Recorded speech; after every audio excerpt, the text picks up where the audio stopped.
Good evening, everyone. This is Father Zarse coming to you yet again from Sabetha, Kansas, but this time not in my rectory, in the home of some dear friends and parishioners, Matt and Greta Hyman. Before I explain why I'm here in their living room as opposed to the rectory, I'd like to reference this poster right behind me.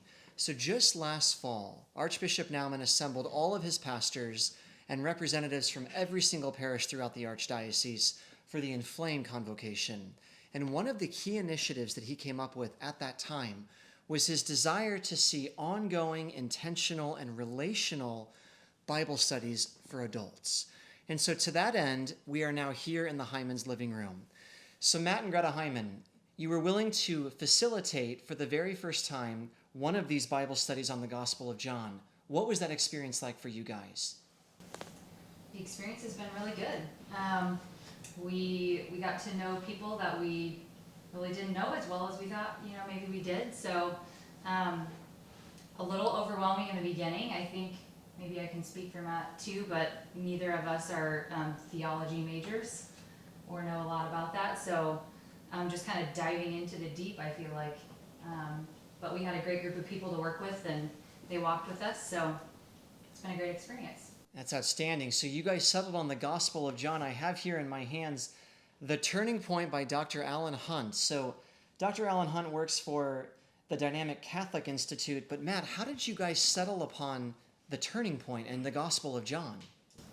Matthew Kelly at the Dynamic Catholic Institute, he puts on the best Lent ever, best Advent ever, and through the course of watching those, I don't remember which one it was, but Dr. Hunt was a guest speaker or lecturer on one of those days, and I found him to be a really engaging speaker, and I just searched to see if he had other stuff out there for further learning, further education, and kind of stumbled upon that and thought I'd give it a try. Outstanding. So I'd like to ask the group, what was the experience like with the Gospel of John? That's, of the four Gospels, that's really the deep end. What did you guys think of Dr. Hunt's study? Well, for my husband Ron and I, we were looking for a way to increase our faith, and this small group Bible study was a perfect way.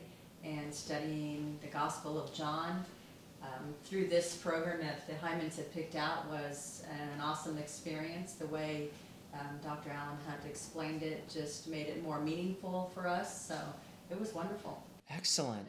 Excellent. So again, this is a really dense gospel. How did Dr. Hunt break it up? Yeah, it is. It is a very, there's a lot there in this gospel. It's very dense, but Dr. Hunt broke down the gospel in 7 different sections, and so each week we had a section to study, and questions to answer, a short video to watch, where it was more explained better, more thoroughly. And probably the section that spoke to me the most was Nicodemus's encounters with Jesus.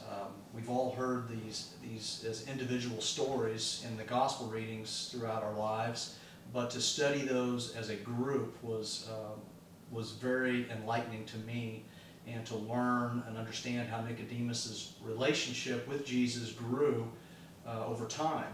And then we as a group shared how that related to us individually, how our relationships with Jesus have also grown through the different phases and stages in our lives. So that was probably the section I enjoyed the most. Excellent. So Nicodemus. So Dick and Sharon, was there a section that spoke to you guys from Dr. Hunt's study? Well, the story of the wedding feast at Cana, because I've always had a little trouble understanding that. 2 things. The way Jesus spoke to his mother always sounded rude to me, and the fact that they needed this much wine. But we have to remember that it's not the way we have our wedding feast today. We have a one-day deal and maybe sometimes a few-hour deal.